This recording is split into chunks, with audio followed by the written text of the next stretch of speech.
back. Greetings and salutations. Let's see. Wait till a few people get in. All right, there we go. Welcome to the Automotive Podcast, where you don't have to build model cars, but it sure does help. This is episode 31.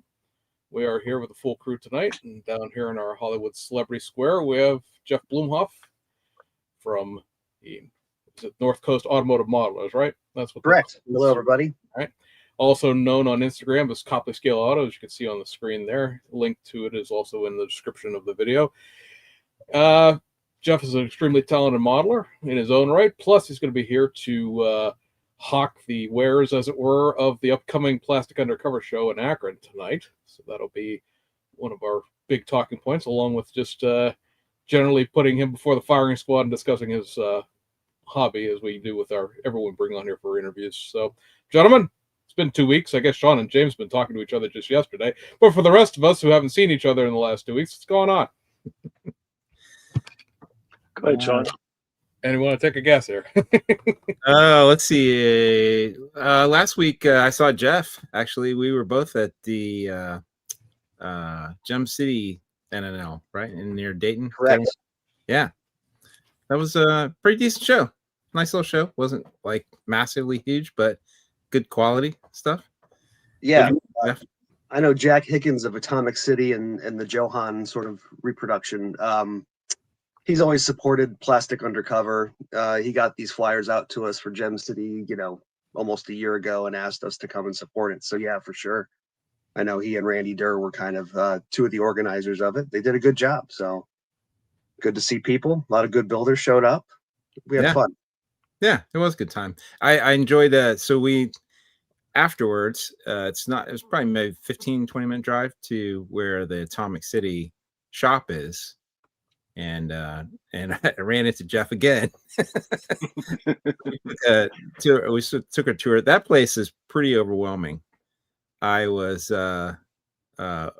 if you went in there looking for something specific, I'm not sure you'd be able to find it. It is massive amounts of kits, parts, supplies, like whatever you need, they have it. Probably have 10 of them. What do you think, Jeff?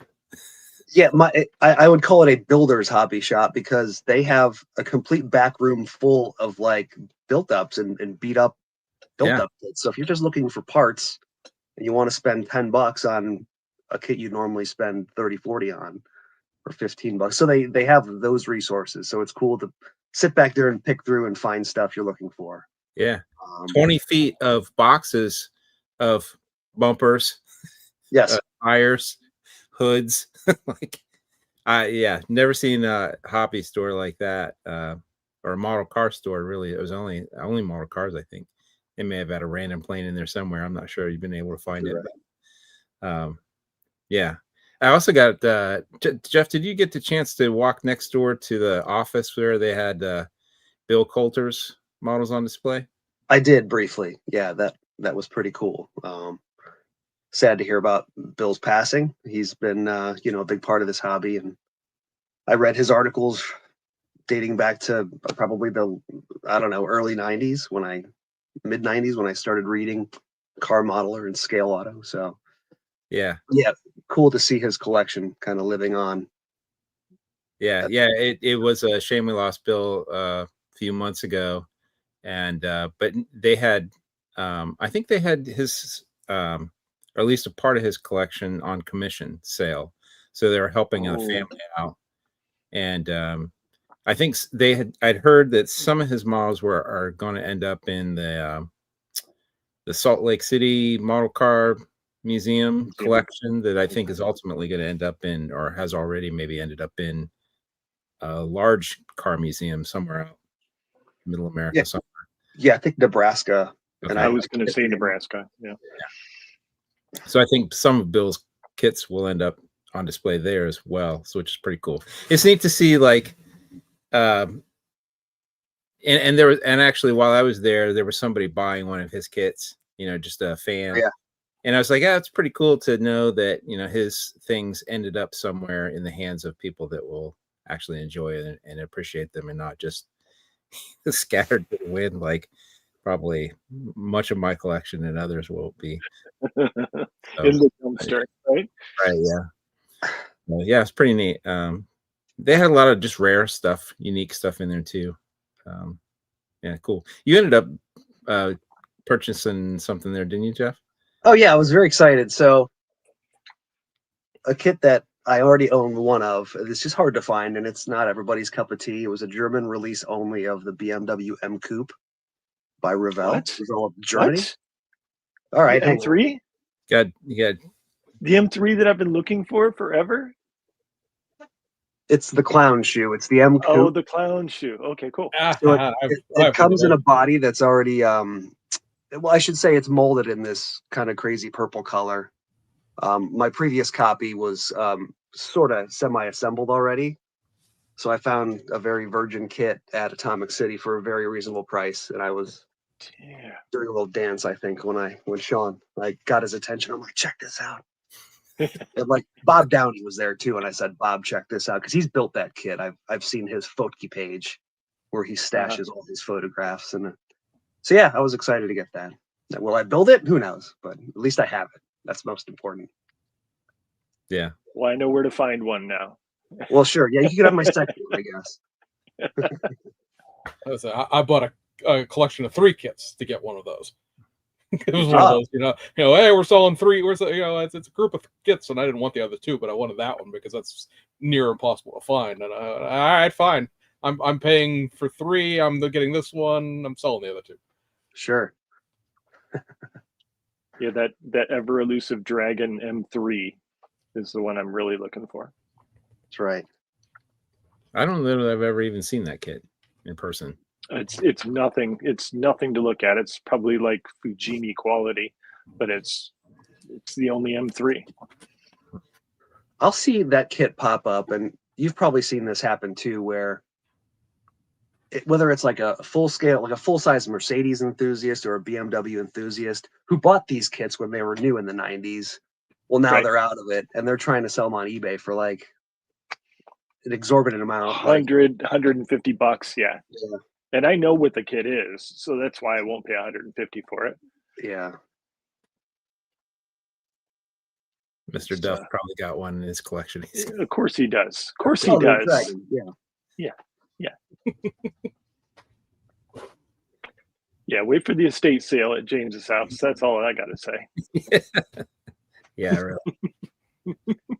If we live that low. I got that one. Ironically, I paid $30 for from some guy in Georgia who sent me a can of Tester spray paint in the mail with it. It was part of the auction. Oh, I got the spray paint can. It matches the color, which it doesn't at all. It was some like French blue, the color you paint like Richard Petty cars. I'm like, that is not that color blue at all. And the paint, you can't send spray paint through the mail like that. And he's like, oh yeah, that's fine, and threw it in there anyway. So he priority mailed, through the air, a can of spray paint from Georgia. I'm like, that would have exploded. Homeland Security. I was gonna say, yeah, but the postal inspectors. Why are you shipping? I specifically told, I have proof in this email. Do not send me this can of spray paint.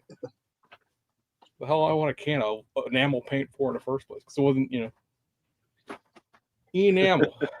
Sean, you're working on your travel wall, I see. Yeah, I got pieces of it. It's 95% done. All the sub assemblies are done. I'm down to just glue and I got to put the windshield in and glue everything together. I know I'm going to end up I was doing some test fitting. This is always frustrating. Because I rarely build kits just out of the box. I always modify them, end up somehow. And then inevitably, and I'll do a lot of test fitting to get, I care a lot about stance. I really want to get, the right stance to a vehicle. And I'll do a lot of test fitting and measuring to try to make sure it ends up where I want it to be. Inevitably, it never, whenever you stack up parts and paint tolerances and whatever else, it ends up a different ride height. They're different, something's not square level. So I already know I'm going to have to do some, and I hate, the worst is having to grind on some painted, parts and painted assemblies. Like, oh, I'm going to have to take a Dremel out to this thing. Like, yeah. So I don't know. It'll get there. It'll be done for Akron. Cool. Yeah. I noticed you chose a Nevada license plate. Very, very fitting, I feel.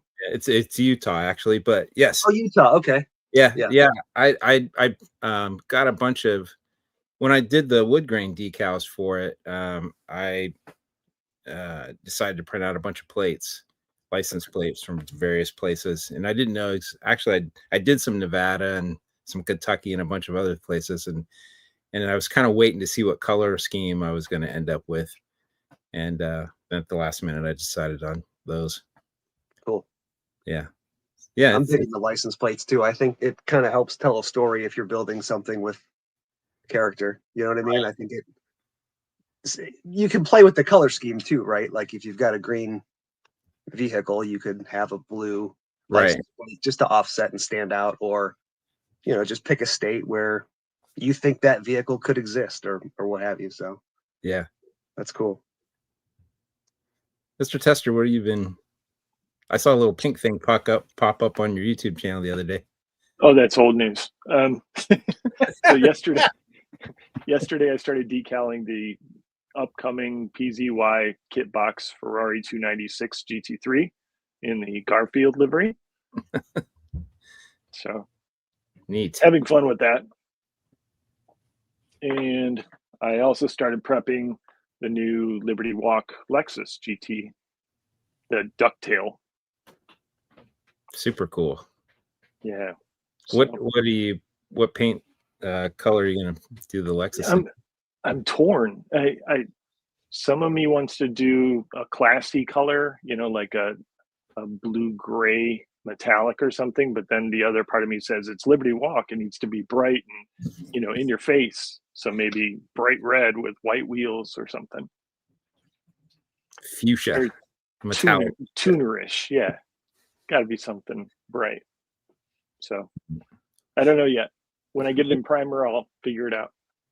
What's the story with the Garfield, the cat Ferrari? I was not familiar with that, and I was like, it's actually a race. 100 the 12 hours of Sepang. It raced in. So, yeah, I just had to mix the two colors, and yeah, put some decals on. There's a set of decals that Mr. Tester will also sell you for an Audi version of that. Yeah, they raced an Audi too. So it's a race team that I don't know what licensing is involved there, what the sponsorship would be to get a Garfield on your car, but I've run at least 2 seasons worth of races with that car, with that livery. So yeah, I was wondering, because Garfield the cat, that's kind of an old, like, I don't know what decades from that from, but that's a current race car, right? Or relatively. It is. Yeah. I don't know, maybe it's just popular there, I guess. Maybe. But it's cool. It's cartoon, so I'm down for it. To answer this question, Liberty Walk is a Japanese body kit manufacturer. It's not really a tuning house, because they will tune your car, but they're primarily a body kit manufacturer. So big over fenders, spoilers, craziness. Very, very, very much stanced in the air ride sort of way. Started with high end cars, and sort of you pretty much Liberty Walk almost anything at this point. But it was a lot of Ferraris and Lamborghinis and whatnot back when they started out. They were kind of a parallel to RWB, which that gentleman cutting apart all those Porsches. They were sort of like, oh yeah, because famously the one thing that Americans might recognize it from is they had that I think it was a 488 Ferrari. They took the SEMA and got rear-ended by that Jeep in the lineup outside and cracked the whole back end of the car off. So I do remember that. I say videos of that floated around for quite a while after that. But they have a division here in the United States, so you can buy those. There's a guy up the street from me. I don't know where he came from. The house just was suddenly changed hands one day, and there's a garage out back of it, and all of a sudden all these JDM, well, they're not really JDM, they're American cars, but JDM cars started piling up out back of it, and one of the things that he has sitting out back there is a Liberty Walk R35. What? Yeah, so like I said, I don't know where he came from, what the story is on that. I keep meaning to stop by, but he's never like open and around in the mornings when I come home from work. But every now and then there's a Liberty Walked R35 sitting out there. Like I have to talk to that guy. I need to have a conversation. Like, R35 is not exactly a cheap car, no matter how old it is. Even like in a 2007, 2008 was still not going to be cheap. And then the body kit for that's another 25 grand on top of it. So it's not like it's a everyday, especially out here. Tesla's been to my house out here in the middle of godforsaken nowhere. It's not exactly a car that you would expect. Car mecca, right? Yeah, exactly. We had a place up the road that had a whole bunch of Evo 10s and WRXs and stuff like that, but it eventually petered out of money, and it was a dealership. It petered out of money and closed up because, again, out here in the middle of nowhere, how many Evo 10s and WRXs are you really going to push? So, right. I don't know if this guy's associated with that or what, but he has a whole bunch of just random Japanese cars and pieces and parts out there, and the one thing that's in one piece that I see driving around is that R35. I'll build one eventually. I have all the Aoshima kits. I do want to grab I think it's Frankie did that, the bathing ape livery for the. I carry that one as well. For the Aoshima, yeah. Well, yours is a different one than his. There's two different ones, so yeah.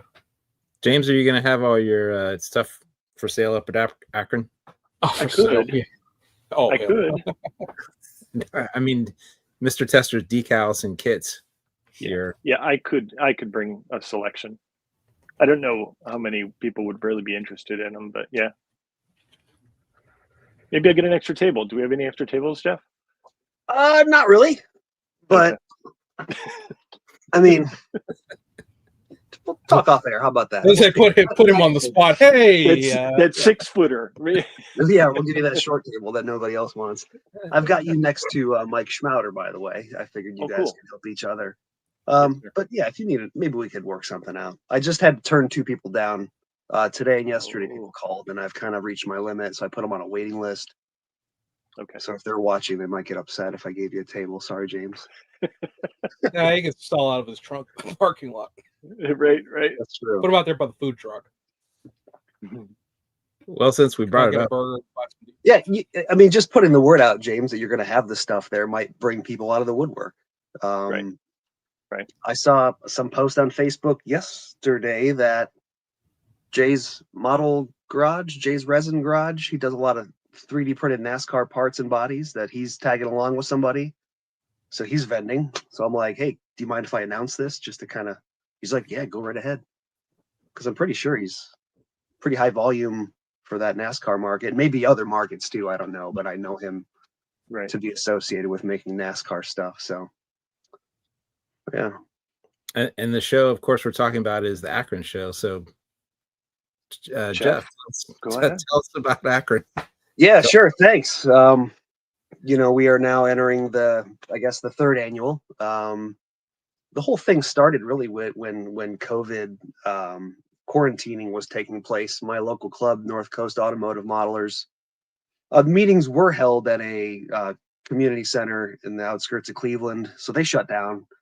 So nobody was doing anything. And I said, well, all right, with the weather starting to break, let's just grab a pavilion outside and just have people bring what they've been working on. A couple people wanted to vend. I'm like, sure, go ahead.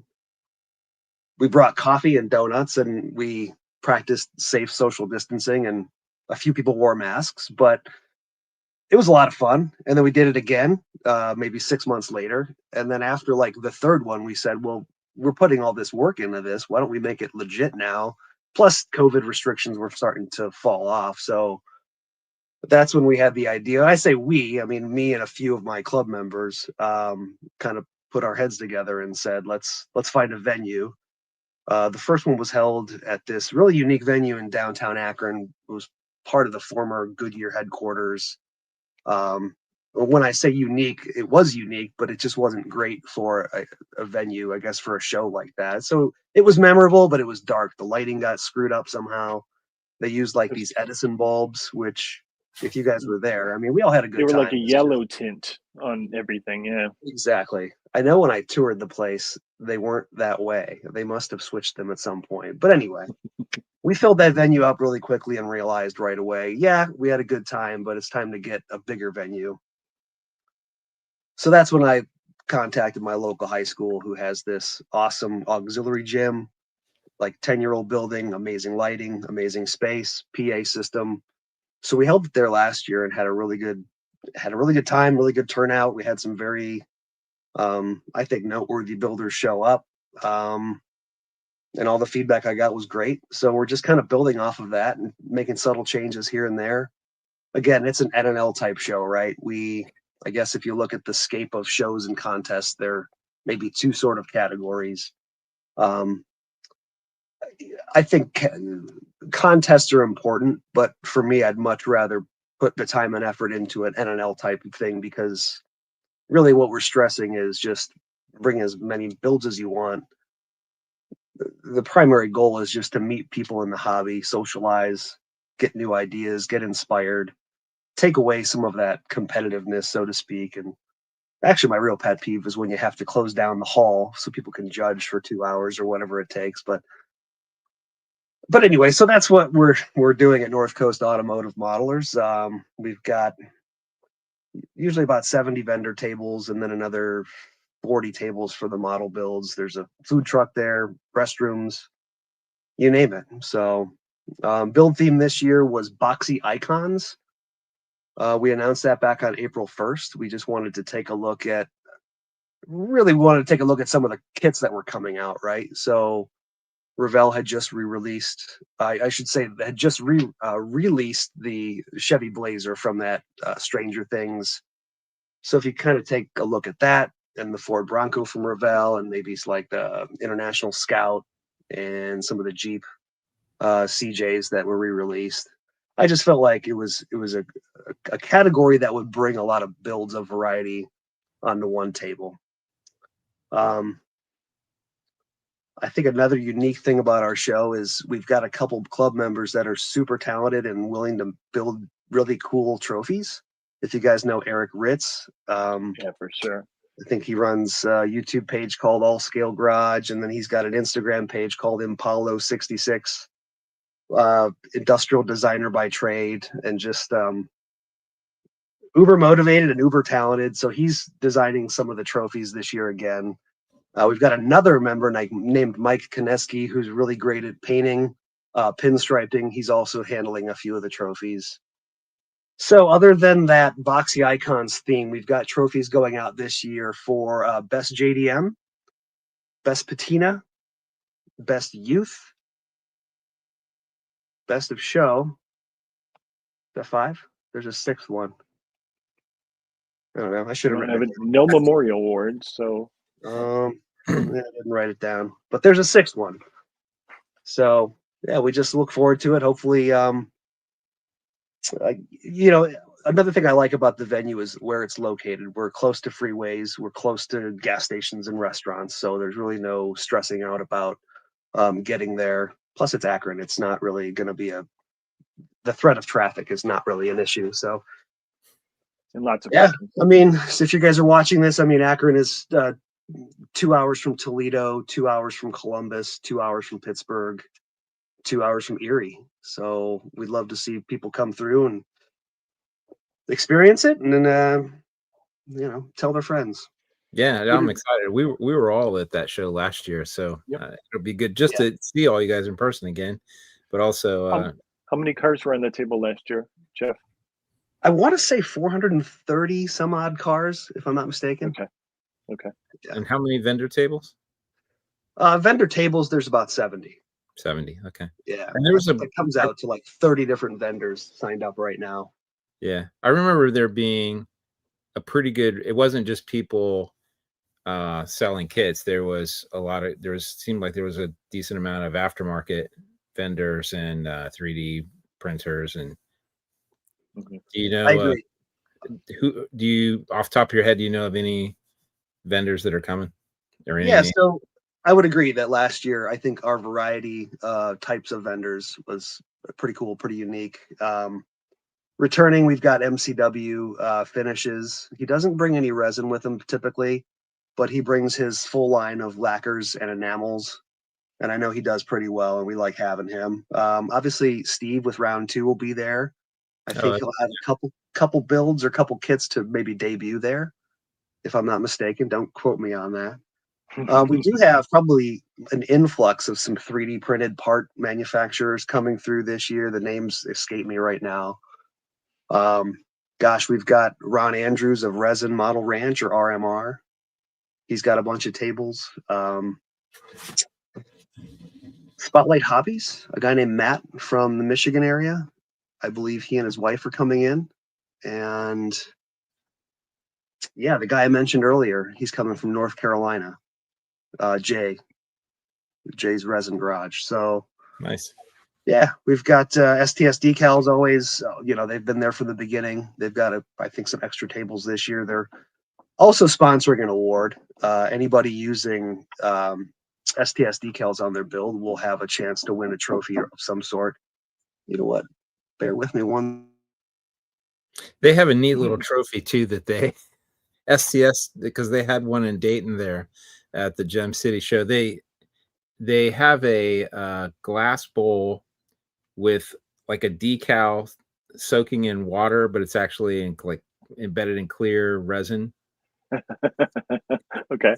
Like, I was like, oh, that's cool. Clever little trophy. It was pretty clever. You're right. Yep. Yeah, I'm excited. Well, date and location again? Date and address? Oh yeah, sure. It's Saturday, October 11th, 2025, of course. 9 a.m. to 3 p.m. Vendors are showing up at 7 a.m. They got 2 hours to get loaded up and set up. If anybody coming in from out of town, there is a host hotel on the flyer. Apparently I'm not prepared. I don't have it in front of me. It's the Akron Fairfield in Akron, Ohio. We'll have a little meet and greet at the hotel lobby and probably have some pizza and snacks for people that come in. I think we probably had about 40, 50 people there last year. It was cool. But yeah, I-77 in Ohio, in Akron. So I'm excited. Did you build anything for the theme? No, I didn't. Still, I mean, typically with the way the show runs, the host club, we keep all of our builds kind of on a separate table. Just because, a lot of these shows will do somewhat of a builder's choice or, people's choice awards where people are giving out ballots and voting. We kind of did away with that and just said, let's segregate ourselves and we'll just hand out the awards of what we think is worthy, keeping ourselves out of it. I guess I haven't really ironed out because I know some of the club members probably do have some of those boxy icons they want to include. So we'll figure out how to designate the table areas. But yeah. I thought it was a really cool theme, and I really wanted to build something specific for that theme, but I had other stuff on my plate and sure didn't get Wouldn't to your it. travel all be considered a boxy? Well, I think your theme was a 2-door, isn't it? Yeah. We kept it at Oh, 2 okay. doors. I guess Yeah. there's still time I could chop it down into a 2-door, but I think I'm maybe past that point. How about you guys? James, you didn't build. Have you built anything for that? Okay. No, I haven't built anything. James? Build something. Ah!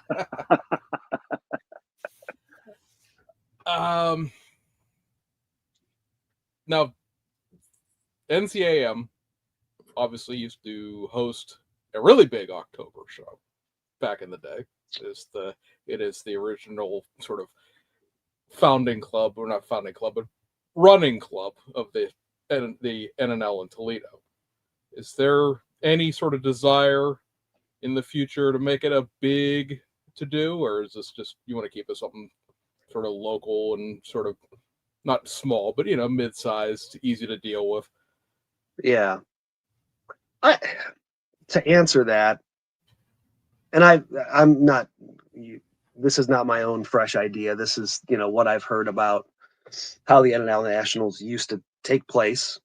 It was kind of a one-of-one thing. It was a different time period because you didn't have somewhat copycat shows occurring around the US like you do now. And I'm not calling shows copycats, but like if you live in Atlanta and you have an NNL down the street, then you don't necessarily have to go to Toledo. So that has sort of made things, more localized. So I don't know that we'll ever have a show quite that big. I don't know. And as far as how our show grows, I guess I don't have a steadfast growth plan. I just want to see it go off without a hitch. I want to make sure people are having fun. The club should probably break even or maybe make a few bucks. That's probably important too. And the school that we're renting from, so long as they hold up there, and they've done a good job with us so far. So yeah, I mean, let's just kind of see where it goes. I guess the good thing is now that we've got a few under our belt, it gets a little bit easier. Some of this stuff is just copy and paste from last year, right? So it's not so stressful, but it is a lot of work still. I mean, I'm kind of in charge of organizing the vendors, and then, the venue and the insurance policy in case anybody slips and falls and has a boo-boo. Yeah. So we'll see. You know what made Toledo so special way back when was the selection of kits in the vendor area. And this was pre-eBay, pre-internet, pre-anything. So if there was like a rare kit that you were looking for, it was at Toledo. You just had to bring a big enough wallet. Yeah, I definitely think that, once the internet came along, and then eBay in particular, once you could get it, you didn't have to wait once a year. You Right. could get it anytime. And that really changed, and even like the attendance at the NNL started to dwindle. And that's ultimately what killed off those shows, I think, is just, the advent of the internet. But I do remember those days, man. Those shows were epic. I would help one of the vendors load kits, just so that I could get in the door a little early and look around. Yeah. I mean, I understood why it was held, where it was held in conjunction with what it was held with, but it just seemed like a very hard thing to organize, with it being 99 miles away from where the club was based.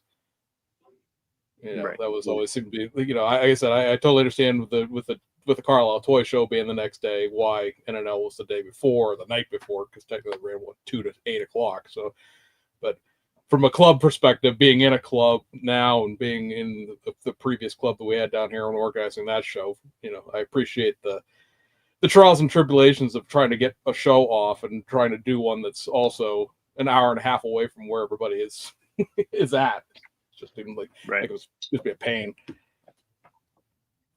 But the fairground days, I think everybody, it was a little weird when it went off to wherever that was out in Sylvania, that little multi-purpose like recreation center. But when it was back out at the Key building out at the fairgrounds, that was the 80s, 90s. But yeah, anyway, we're not here to eulogize the NNL, but still, I just you can't replace that show because of what it was. But I know there was, after it went away, there was a lot of talk from the Columbus guys that run Buckeye.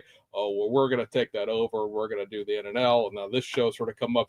You can't replace it, but I've seen a lot of people like that was sort of like the idea. Well, we're going to create a new fall show, and it's going to be this thing. Well, we'll see if it ever gets anything like that. But the show, I said, we all were there, but I went to the show last year, and I was impressed with what it was. It was a good venue. It was a good time. So I'm looking forward to going back in 3 weeks, I guess it'll be. Yeah, thanks. I'm excited. Yeah, as far as taking the place of the NNL Nationals, I don't know that is not really, was never my goal, so to speak. I think our weekend, it happens to fall on maybe the same weekend that somebody brought that up to my attention. That again wasn't even my intent. I think at the point we started legitimizing this show, we looked at other shows in the area. We wanted to kind of keep ourselves separated a little bit by within a few weeks of before the Detroit show, and then maybe a few weeks after Zanesville. So we just kind of found a weekend that wasn't completely chosen already. So, and then come to find out, there actually was a show the same weekend as ours last year in Indiana. So if you guys are in that Indiana club, and if we caused any friction, I do apologize. It was just an oversight, but you can't please them all, I guess. I noticed in the comment, this side note, Dean from Scale Model Zone says, "Is it me or does Jeff remind anyone else of Mark Wahlberg?" Mark Wahlberg. Do you see the resemblance? Yeah, I've heard that before. So thank you, Dean. I guess there's worse people to be compared to, right? Right.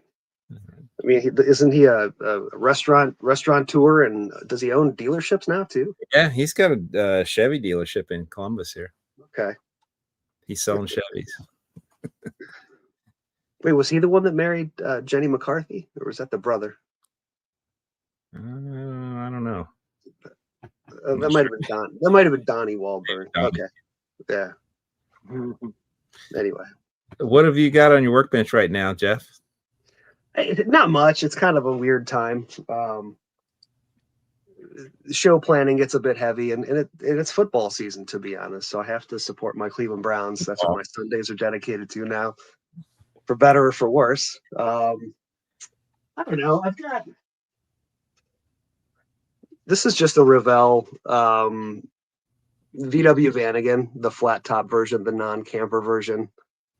There's a really great 3D printed parts guy out in Spain called White Chocolate. If you guys follow him on Instagram, he just makes some very select little trans kit bits. He's got a lot of Volkswagens that he's made parts for. So if you were to buy an upscale Vanagon in the 80s, I know in the US they had a version called the Karat, which was like a mid-level trim package with some body cladding on the bottom. So that's what that's kind of being worked on. It's basically factory stock, but just a cool variation. And then I've got the box. I don't know.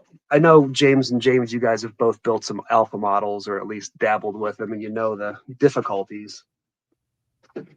I think I've built 4 of them, and really the part that for me is the hardest is the windows, getting them in cleanly without getting glue all over the place. And then I've done like 9, and I still have a problem with it. Well, I have this thing about window tinting and coloring windows the correct way, and I've tried a bunch of different methods, and nothing really is easy and repeatable. But I started this Aston Martin, hopefully, I wanted to just kind of fly through one and just build it as quickly as I could, but it just never works out. I get distracted. So I do have it in color and clear, and this lighting is terrible, obviously. This is that ceramic gray, which I think is a modern Corvette color. So it's got a very faint kind of blue pearl to it. And I got this from Splash Paints. Very cool.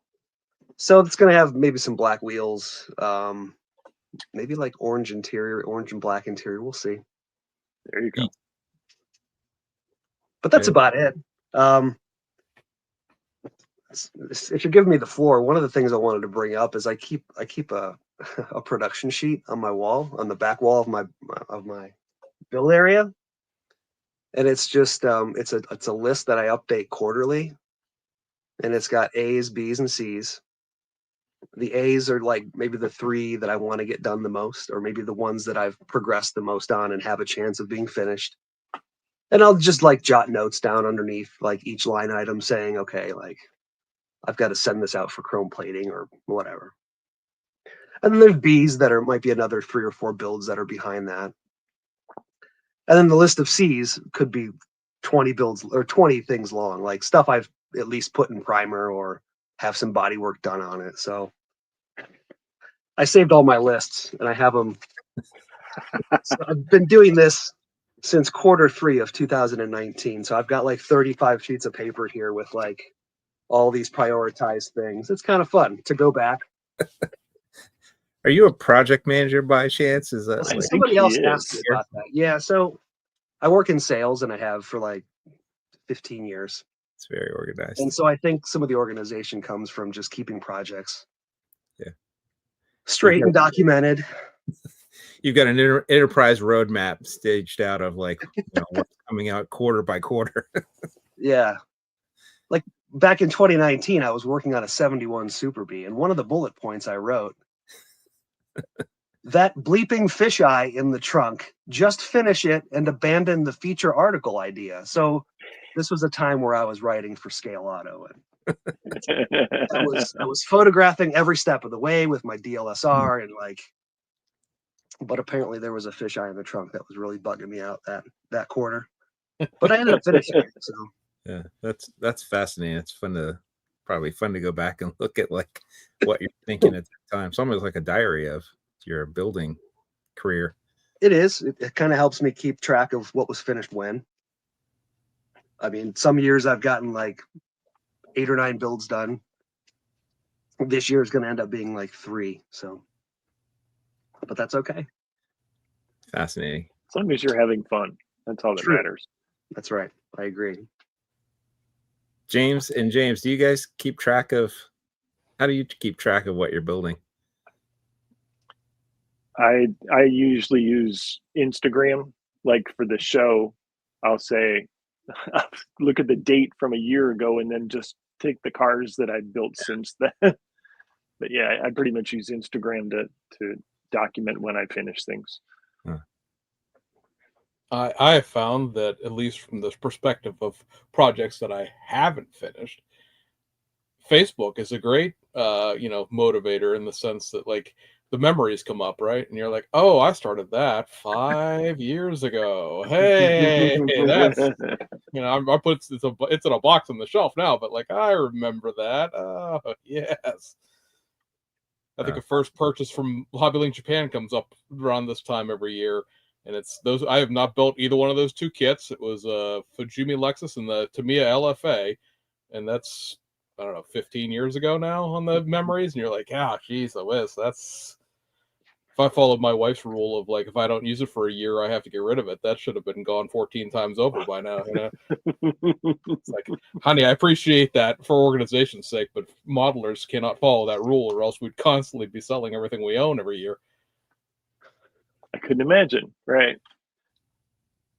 I have no. I don't keep a list like that. In fact, I have no idea. If it's not on my bench, it's not on my plan. and I don't know what I'm going to build next. In fact, it's funny. I was going to ask you guys about this because I was thinking about this today. I'm at the point, I just finished one model. I have a brand new thing I'm going to display at Akron besides the travel hall. Nobody's seen. I haven't posted anything about it yet, but it's finished. And then I'm at the point where this is almost finished. So I'm like, okay, I can start thinking about what am I going to build next. And I literally am like, well, there's 50 things that I could start next. What do I want to build? Like I'm like, so I was going to ask you guys, how do you decide what's the next project you're going to build? Last in, first out. whatever comes in brand new, that's usually what I start. I do that too. Yeah. Yeah, I don't really have any rules. Like I was gonna say something on my list from probably a couple years ago. I just wrote something French because I have some amazing French car kits, and it's a crime that I haven't built one of them yet. So I'm not sure which one, but that Citron. Yeah. I've got the Ebro Citron. I've got USCP did the Citron SM resin kit that I bought on his Black Friday sale. That thing is amazing. A lot of photo etch. Yeah. So yeah, I don't know. James, do you still have that can of French blue? Nah. From You Georgia? might be able to use it. Yeah. So I don't even. I say I know we're joking, but honestly, I have no idea where that can of paint went. I remember just getting that box and sitting there holding it and going chicka chinka chinka chink and hearing that spray cane ball rattling around in there. Going, no. The time I was driving for the post office, so that was like, it's great. I'm gonna lose my badge over this. But we were talking about this a little bit earlier because we have the people send us photos, and I went through and I grabbed some stuff off of Jeff's Instagram, And one of the things that was on Jeff's Instagram, since we're talking about 2019, is this very cool, if I can get the picture to pop up here, van, which I know you started back in like 2019, according to what I was reading on the post about it. So not everybody builds conversion vans. Jeff, tell me more about what spawned this to start and begin. Everybody has, their sources for automotive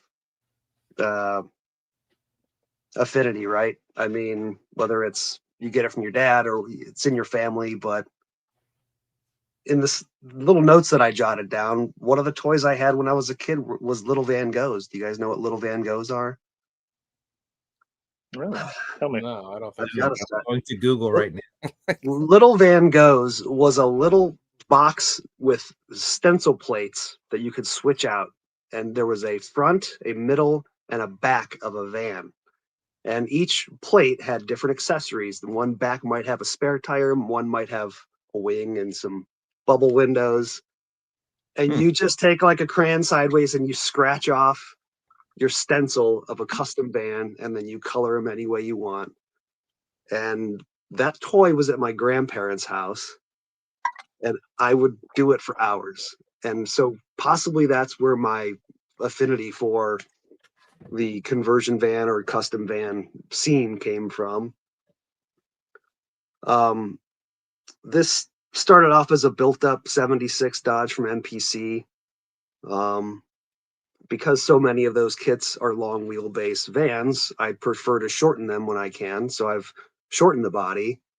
The wheel arch flares came from a Ford van kit. They're modified. They're sort of integrated into the chin spoiler because that was the cool look. The paintwork I took a lot of pride in. I made the masks for the two painted areas on the side. I made those masks on my Silhouette home cutter, and just did some airbrushing and some stippling with a piece of wet sponge, and then just did some fading to try to capture the look of what conversion houses were doing in the 70s. I'll mention like one in South Bend, Indiana, called Gehring, Vans by Gehring. They're like one of my favorites. They did a lot of cool custom work. So this is what I would call kind of a day two van, where maybe this kid bought the van with the mural and the paint already done, and then maybe he added his own flares and the wing up top and the bubble windows.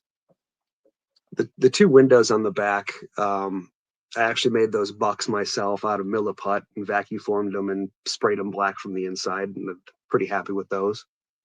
That's super cool. And then I made up a fictitious van club name and put it on the spare tire cover. I was going to ask about that. Yeah. Oh, so the decals, the murals actually came from a 45-year-old monogram kit, or was it Revell? It's an old Chevy Love pickup truck. Yeah, I have that kit. So where did I buy that kit? I bought it at Atomic City. It was a parts kit.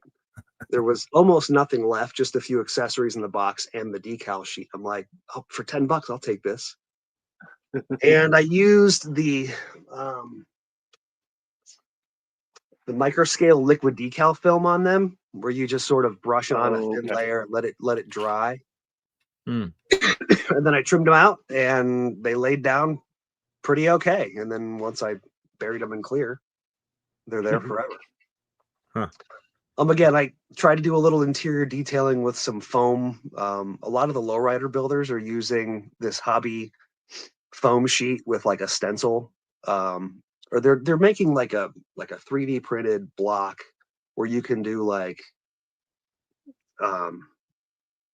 tuck and roll upholstery patterns. You heat it up and you press it into it. There's a big learning curve. I took a stab at it and kind of used it on this interior, but you can't see any of it anyway. There's no real windows in the van except for the two fronts and the windshield, but that's where that is. I'm glad you took a picture of it, because you probably never see that, huh? Right. Yeah. Yep. So I made a bed in the back and just did the goofy upholstery all over the panels. Made a wall because all the cool van guys had a wall separating their bed area from their living space. So yeah, Some I bead tend to, curtains, maybe.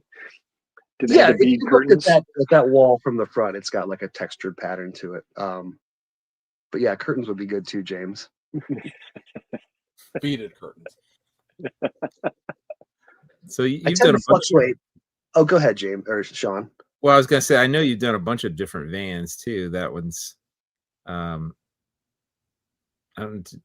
Duff. Do you have any pictures of his other vans?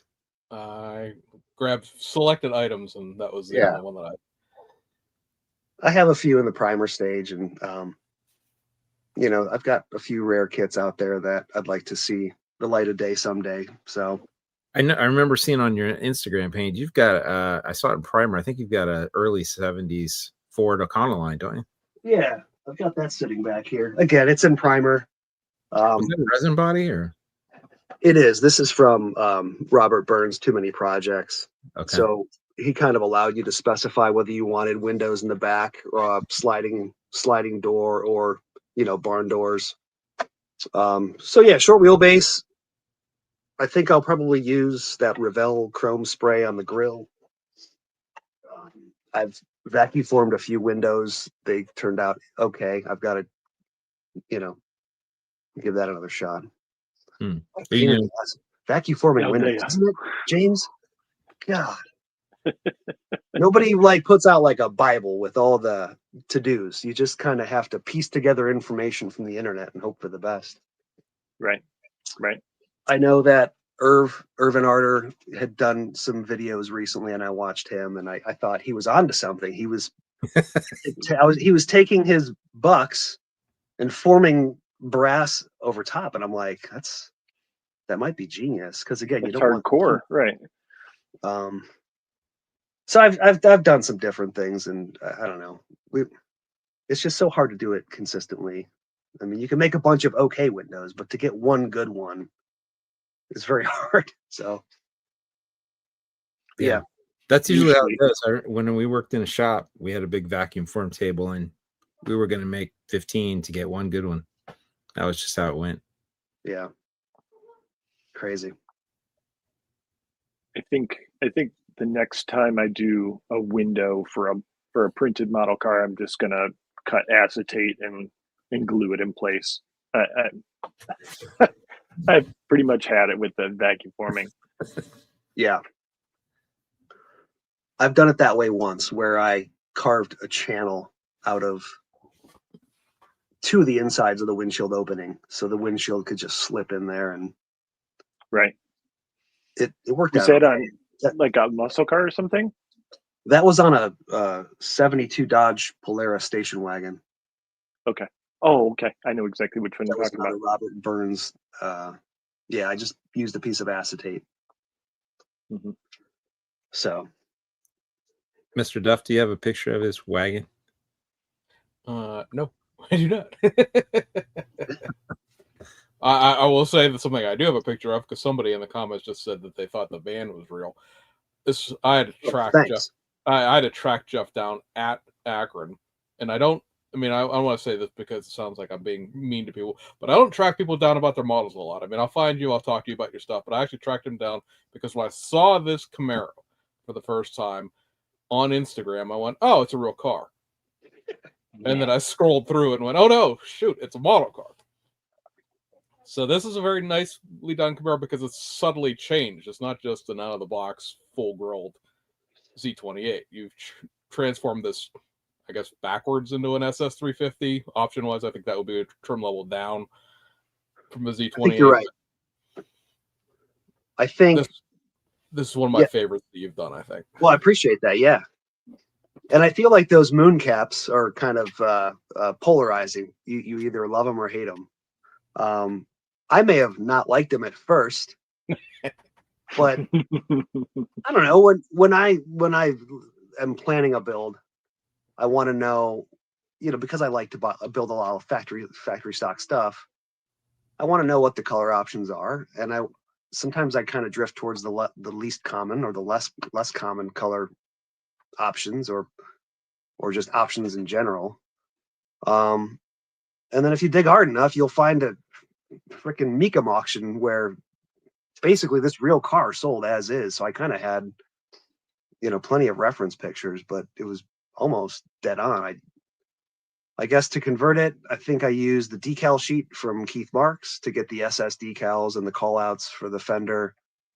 Maybe the hardest part was converting the grill, and that's just a matter of removing the Z28 molded script and trying to patch that grill back together.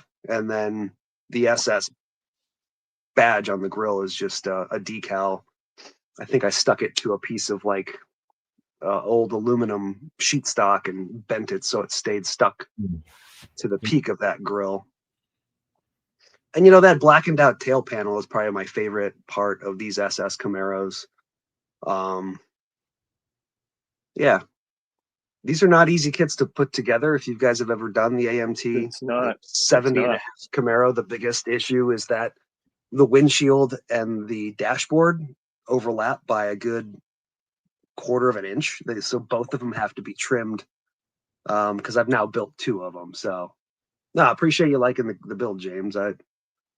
The steel wheels are, I don't know, not really a secret, but it's a secret that I like. Those come from the Revell 57 Ford Custom.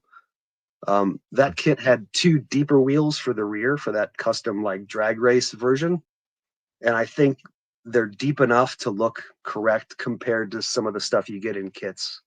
I think the way those turned aluminum caps fit down in, to me, looks correct. And then the tires are just parts pack, round 2 parts pack tires. And the Baby Moons you said they're turned aluminum. Did you turn them? I didn't do that. No, I believe it's from Parts by Parks. You can get those. And the bow ties I drew on with just a really fine micron. Of course you did. I thought you maybe had a decal. Wow, you drew those. I was going to say decal. Yeah, that's impressive. I did look for decals, but I don't think anybody makes them faint enough because I think really on the actual, I think it's just a dimpled. It's not even painted. I think on the real car, it's just like a dimpled bow tie. Okay. But yeah, I just did the best I could. So thanks, man. Yeah, it was really cool. Frank, happy birthday, Frank. Happy anyone birthday, can make a Camaro look that good as a master. Well, thank you, Frank.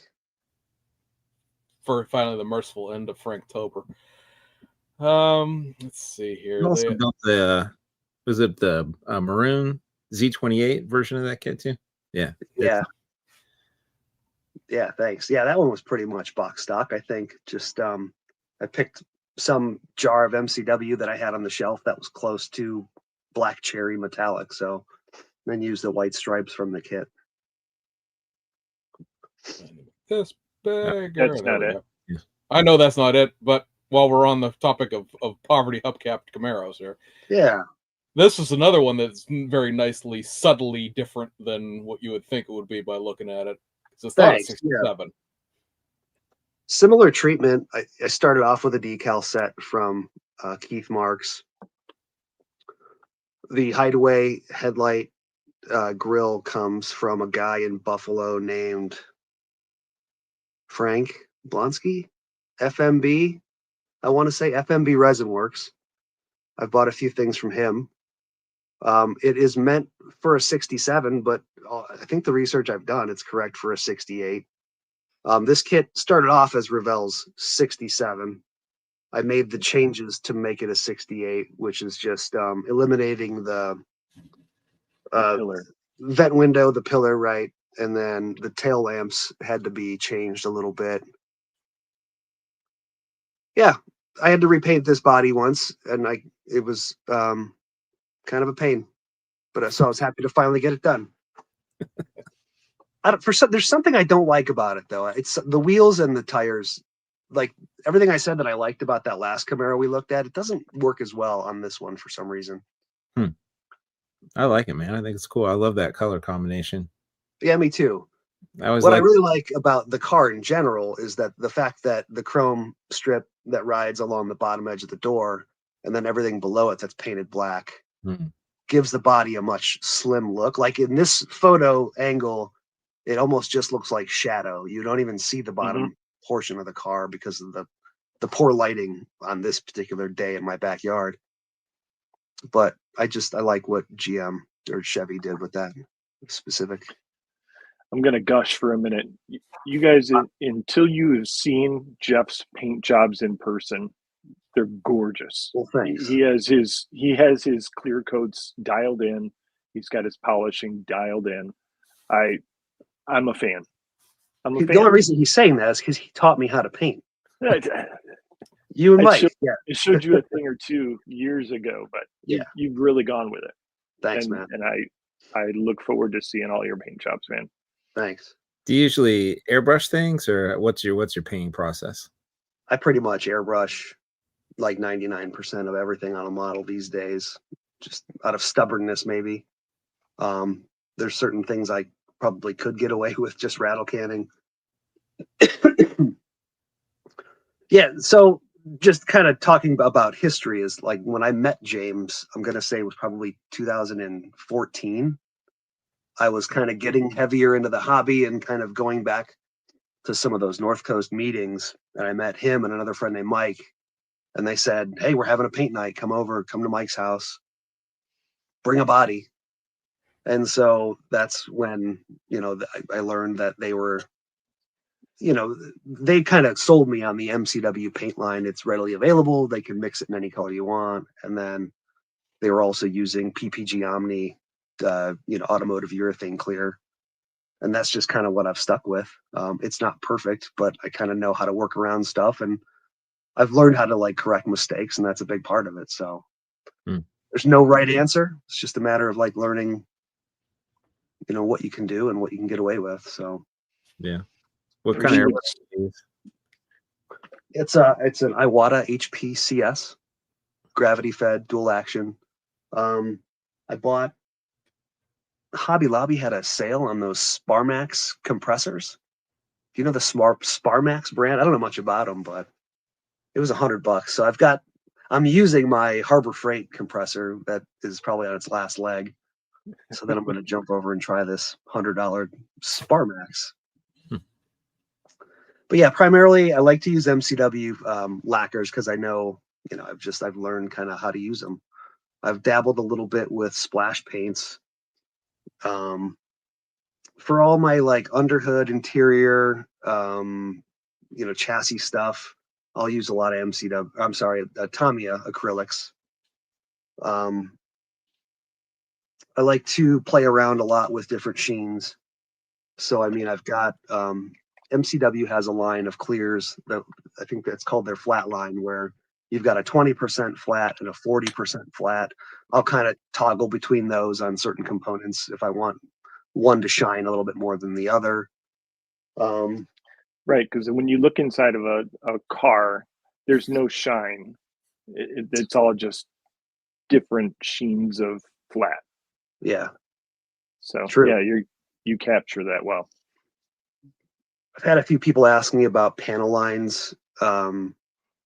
Typically what I'll do is once I've painted a car MCW lacquer, then I'll come in with a Vallejo acrylic, and I'll just choose a color like a dark gray as my panel line color. I'll just paint them and then wait a few minutes and then take a Q-tip soaked in their thinner and wipe away the excess. And once that's cleared, I'm happy, or once it's done and I'm happy with it, then I'll clear coat the car. So you clear after panel lining? Yeah. Okay. Because I usually shoot my clears, like my third coat of clear will say is pretty thick, so I'm going to lose some of that depth of the line. So I want to make sure the color is in there first. Okay. So, and I never use black. Go ahead. I was just going to say, when it comes to painting panel lines, if you're painting a car a light color, you want to choose a color that's just slightly darker. Like you're creating a shadow. You're not creating like a solid black line. Like the color black is almost too dark. So that's why I choose like a dark gray or sometimes a light gray as my panel line color. I always thought that you mixed the original color with to make the panel line, to made it a little darker. So That's what I thought you did. I think I've done that once or twice. Like I did a yellow car. So I took some yellow and some gray and just kind of made it like a yellowy gray. And I think it worked out okay. So yeah, anything but black yeah, on pretty yellow, much. right? Right. I guess I'll need to up my game up. I mean, it's, Well, I never used to use panel liner at all until I started talking to you guys, and you're like, "Oh, you have to." And now I'm like, "Okay." Now there's another level I need to level up my panel liner game. all right. So you need a production sheet, panel line, and what else? I forget. Yeah. That's funny. How did you get started in model building? I think early influences were like my dad and my brother. My early memories I have of them, they built a kit called the Bad Actor, which was one of those monogram Daniels customs. Yeah. So I have very specific memories of that. And I have one now on the shelf that I should probably build. But that was, yeah, I mean, we had local stores. We had Kmart's that had kits on the shelf nearby. You know, a few years later, it would turn into my brother and I sitting in front of the TV with a card table, and we'd be watching horror movies and building, you know, 86 Monte Carlo SS's or NASCARs or ships. So it just kind of, you know, I would build for a while and take a couple years off and come back to it. You know, I went off to college as a freshman and I took some models with me because at that point I was kind of into it. And I set up shop in the corner of one of my study halls in my dorm. And at one point I was shooting aerosol paint like out the window, and people thought I was crazy, but it's all right. And then, yeah, I mean, fast forward after like getting married, having a house and a dedicated space, that's when I got a Pace air booth, and that kind of changed the game, obviously. So here I am. So like when I mentioned meeting James, it must have been like 2014. I guess that's probably when I really started taking it more seriously and working more often and meeting more people and trying more things and checking things off my bucket list. So That's cool. Your painting out the window story kind of reminded me when I was in college, and I was living in the dorm, and I remember we had a bathroom with a ceiling fan or an exhaust fan, and I was like, well, that's kind of like a spray booth, right? So I could just paint in the bathroom. It'll be fine. Did that twice and realized, oh, actually I misted the room with like yellow tester spray paint. And then it didn't evaporate for days. You know, the smell is like didn't work out so well. But yes, I did not get kicked out of Kent State University that night for spray painting in the common area, but I almost did a few other occasions, but we'll save that for a different podcast.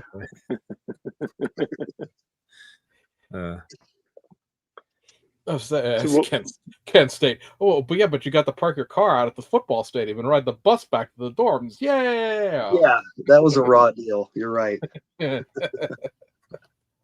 So Jeff, you build a lot of different kinds of models. I've known you for a long time. You build muscle cars and hot rods and Volkswagens and modern cars. Where do you get your ideas from? I mean, it all comes from my interests. Yeah, because I have to scratch this itch for now, and then I have to go back to that one, and then this one slags. So yeah, I'm always jumping. You know, me personally, like growing up in a family, we had not great cars, I guess. I think my mom had a Volvo 245 wagon at one point. That was what I considered kind of a cool car. My dad, when I was turning 16, his company car was a 92 Lincoln town car. So that's technically what I learned how to drive in. That was kind of cool. My first like real me turning into a car person was when a bunch of my buddies here in the Akron area were driving in Volkswagen GTIs, Rabbits, and Scirocco's, and just we had some great driving roads around here. So I kind of got brought into that fold. I bought a nice 16 valve GTI and had a ton of fun with it. So that's definitely part of my influence. But Yeah, I mean, people ask you the question, if you had a 8-car garage or a 10-car garage and X amount of dollars, what would you fill it with? My 10 would look pretty weird together. It would be a real oddball mix. But that's okay. That's what makes us unique, right? So Yeah. Just out of curiosity, what would be your 10 oddball cars in your garage? oh, I didn't prepare for this. Like when it comes to like Mopar muscle cars, I kind of think I have an odd one that you don't see as often, and it's like that 72 Dodge Charger Rally with the slashes through the side of the door. Yeah. Totally unnecessary, but those little slashes are so cool. So I'm kind of more of a show than go kind of guy. So like if that comes with a 340 or whatever, I'm fine with that, or a 318. I don't even know. Right. Who knows? I don't know. I like station wagons too. There's a kid in my neighborhood with a V70R Volvo station wagon, and I'm like, God, I'm jealous of an 18-year-old kid down the street because he's got a cooler car than me. Well, at least what I call cool. I don't know.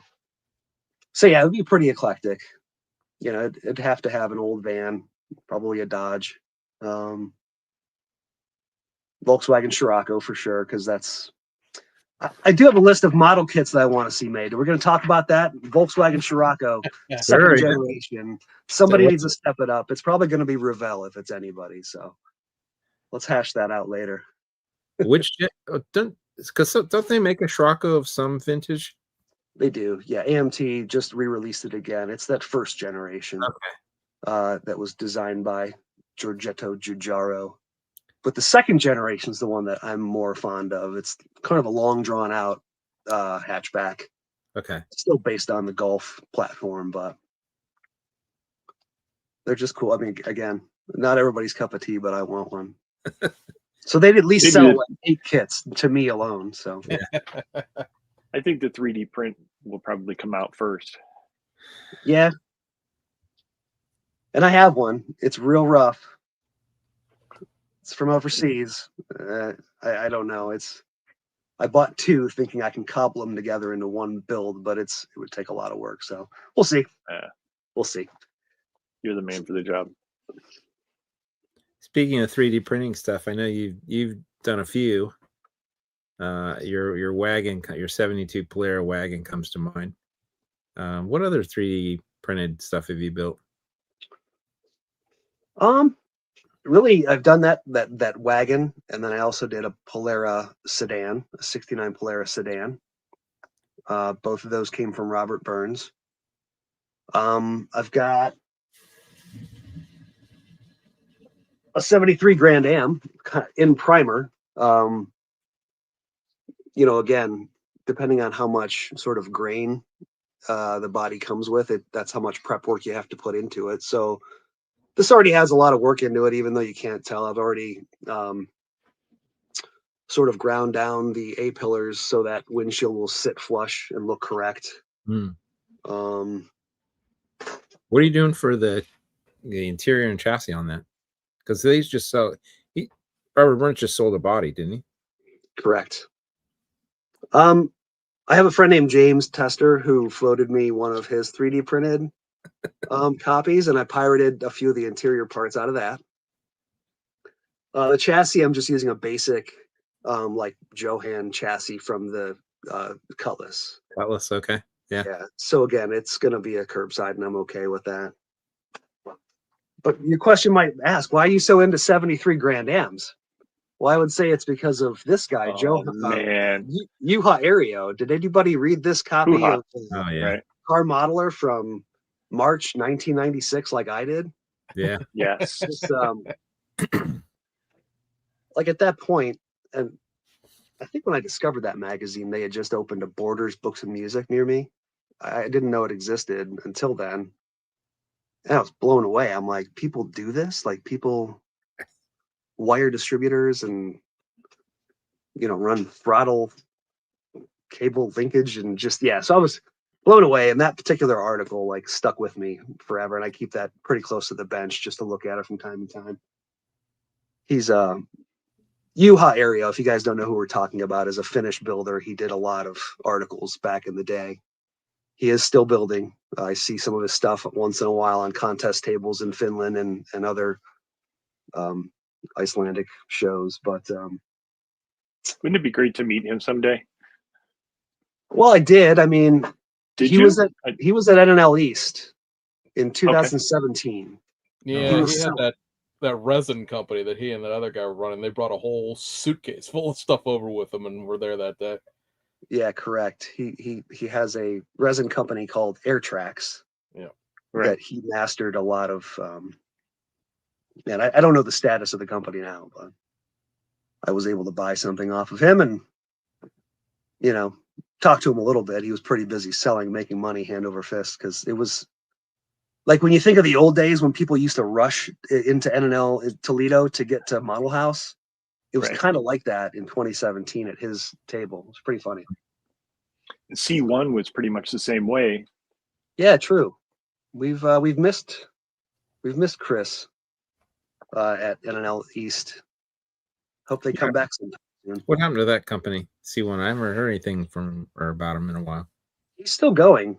He just hasn't. I think he's taken the last year or two off from NNL East. Okay.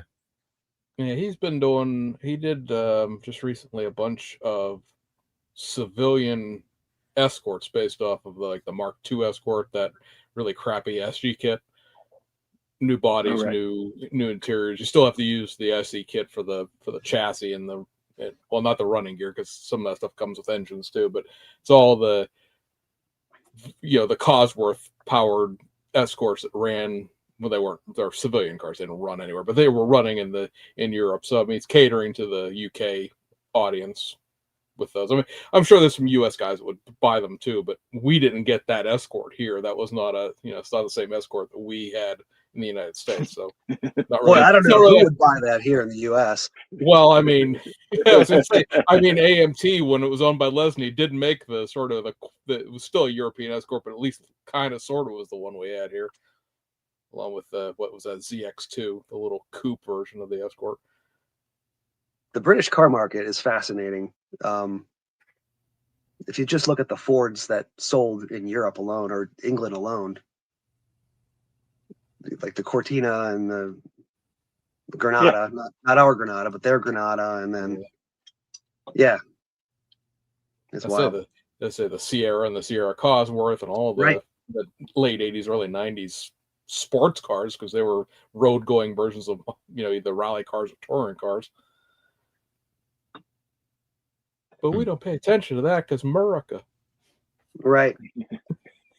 We watch NASCAR. Unless you count the Mercor we got here, which is sort of a decaffeinated version of the Sierra. True. What's a good name we could call the sporty coupe? XR4 Ti? Perfect. That rolls right off the tongue. XR4 Ti. Yeah.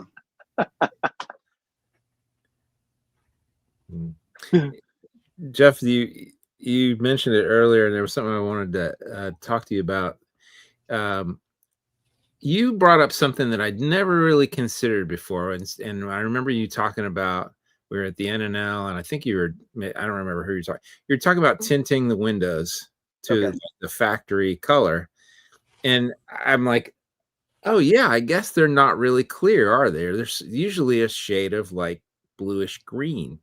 Yeah, correct. Yeah, tell me a little bit more about because I've never really seen anybody, or very rarely anybody, attempt to try to tint the window to the correct shade. Part of this obsession comes from a career I had for like almost 11 years. I was an auto glass installer here in Akron. So when it comes to like getting the glass correct on a model, it's something I take near and dear to my heart. I think around 1971, I'm not going to get that 100% correct, but that is when like the US highway safety, whatever, decided, okay, like windows should have like a tint to them because it's going to protect the passengers and keep the car, like the glass house, cooler, block out X amount of rays of the sun. So yeah, like the standard color used by all the domestics and I think all the foreign manufacturers was like a blue-green tint to all the glass. There were a few exceptions, like some of the Japanese makers in the 80s and 90s on like some of these higher end Lexus cars would have a bronze tint to it. Right. Some had a gray tint, but like blue green seems to be the most common. And so the method I came up with was just combining Tamiya clear blue and clear green, combining them with some of their clear base, and then thinning it to airbrush. And then I would shoot like one fairly wet coat of that on the inside of the glass. And this is a lot like vacuum forming is because it'll work great once, and then the next 4 tries, you get a bunch of trash in that paint job. And when it's a clear piece of plastic, everything shows. Now, the nice thing about the Tamiya clears is that you can just dip it in like 91% isopropyl alcohol and it'll wipe it right away, and then wash it with soap and water. You can try again. So I've had some luck with that. There's a few of the alpha models where I've taken actual automotive tint film, like what the people use. That's smart. In kind of that green, blue, and I don't know if it's an 80% opacity or 70%. So that works to a point. I'm not good at it. I've gotten some air bubbles that I can't get out, but that's another way. We talked about you, Ario. I do communicate with him a little bit, and I asked him, how are you doing this? And he told me kind of a cockamamie way. He had Humbrol enamels that were really, really old. And there were the little metal jars with the lids that pry off, kind of like a paint can from Sherwin-Williams. But he said he would like scrape the excess junk off the lid and use that in some sort of concoction. He would spray the outside of the windows. And I guess because it was enamel, it would harden up pretty well. And that was his method. And I've seen some of his builds in person, and I'm like, this is fantastic. But the Humbrol is no longer made, so he's having trouble getting, he can't use that method anymore. Bob Downey is maybe who I was talking to because he and I have had that discussion quite a bit. And I think he had some luck with Tamiya lacquers in the jar, like the newer Tamiya lacquers. Right. I think I did talk to him about that. Yeah. Yeah. And I don't know his ratio. And then there's the other topic of creating that shade band at the top of the windshield, right? That a lot of cars have, again, from the 70s forward, to create a band where you can block out the sun when you're trying to see the traffic light in the sunlight. So I've been able to kind of reproduce that with an airbrush method of a few different paints, but yeah, it's not easy, but I do like the effect when it's done. So yeah, I've tried to do the windshield band. I didn't have great success. I'd like to try it again now that I've got a better airbrush and I've learned how to use it and got a thinner that works better. I'd like to take another crack at it. I've wondered about actually just dipping the plastic part in, like Tamiya, mixture of clear blue and green. Yeah. And just letting it drip off, just flow it on. I don't know if it'll work or not, but I've had thoughts about trying it. Okay, that could work. A lot of people swear by Pledge as being like that. Yeah, I was just gonna say if you mix the color into the Pledge and dipped it in that, it might work. I think Mike from MCW suggested I take. What did he say? I think he said take Pledge and then use my use Gamers ink, like a green ink and a blue ink together in the Pledge, and that might do the trick. So I don't know. I guess there's stuff I still have to try, but as long as you can take it off. Sean, if you come up with something good. Yeah, I don't know. Yeah, if I do, I'll let everybody know, right? But figure this out. I don't have an answer for it too. It does surprise me that the kit manufacturers haven't offered anything in a tinted. It wouldn't be. Thank God they don't tint them anymore. Like awful NPCs. Those heavy dark tints, from like and stuff. Dark gray, right? But I would think it'd be relatively easy to, tint just the clear parts. in a very light shaded, green. Yeah. No, I've thought that too. Like, it would be great if the manufacturers could help us out. Excuse me. If only I knew somebody that worked at a company. I know. So I think the difficulty there would be you'd have to create 2 different runners for your clear parts because you wouldn't want your headlights and taillights to be tinted, semi-green. Yeah, Right. I've wondered about that. I mean, I feel like the headlight lenses are small enough. Maybe it wouldn't matter. I don't know. These You're guys right. ain't Bandai. They ain't casted in multiple colors at once. I will say that Hasegawa makes a film. I think it's Try film. Yeah. it's a bit blue. It's a bit too blue. And to be honest, I've never heard the right way to use it. I've only seen Japanese directions, or maybe I guess I could just use Google Translate. But I bought a sheet and kind of experimented, but didn't have much luck. I'm not sure if it's supposed to go on the outside or the inside of the glass, so maybe I should circle back on that and try again. But I tried their smoke on a couple models. It works pretty good, but it's a dark limo tint. okay. So I think the blue stuff would work for that sunshade band along the top, but it's not going to work for the window. The tough part about the shade band is that it feathers. Right. Yeah, It feathers out. It's not a solid end and finish line. So, oh well, we got our whole lifetimes to figure this out, right? Yeah. It's definitely worth experimenting and Yeah. so if anybody's out there's got any suggestions, feel free to Put them in the comments. We'll come back around, take a look. Yeah. What other thing keeps you up at night about model cars? Oh, how much time do we have here? Right? What do you struggle with? I'd say the glass is the big thing. You had talked about like test fitting everything and then coming back. I don't test fit. I don't do a mock-up, I should say. When it comes to the wheels fitting and orienting correctly in the openings, I save that for last. And I'll use very odd methods with glue and accelerator to get them to be where they need to be. And I'll cut things and trim things because I don't really care that much. Like, I know like James used to do a lot of videos where he'd do like complete mock-ups with white glue, and I've just never gotten there, I guess. I like to clean the parts, get them painted, and make sure that, if I have to do some hacking and cutting later on, that's okay. I'll do that. But I don't know. Other than that, like really what keeps me up at night, I guess I look around in this room and just all the projects, like I'm never going to get to them all. Like I have to, we all go through that phase where like, let's just get rid of some stuff. But then we were talking about that before we came on the air. Yeah. For the audience out there. Yeah. I like your idea, Jeff. Just keep them all. I know. Just because you don't like it today doesn't mean you won't like it in a few years or whatever.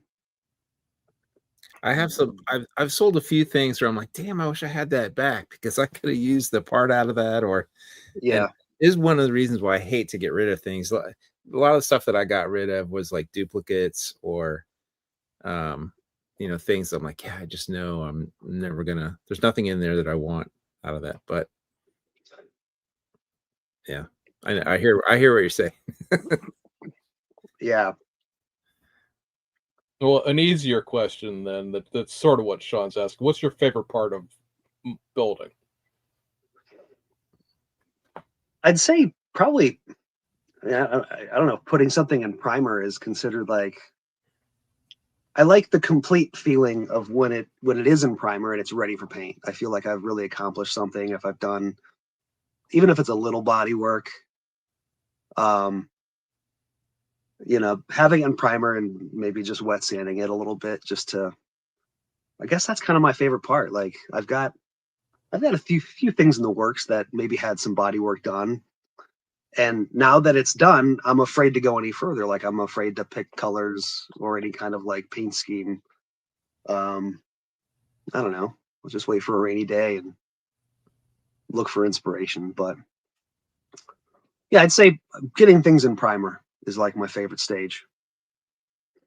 I mean, people don't like to use bare metal foil. I don't mind it. I guess I'm lucky in the sense that maybe my eyes still work okay.